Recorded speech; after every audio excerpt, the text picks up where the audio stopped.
everyone, my name is Sanvi. Today I am going to say Asamyukta Hastagalu.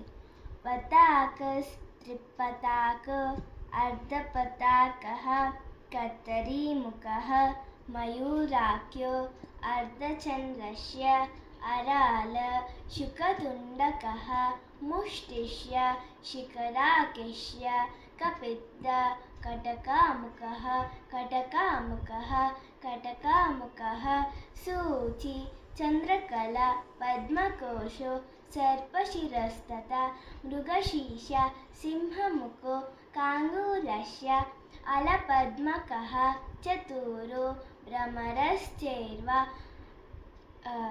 हंसास्यो हंसपक्षकः सन्दंशो मुकुटश्चैव तामरचूडस्त्रिशूलकः अष्टविंशति अस्थानम् एवं नामानि वैक्रमत्. Thank you.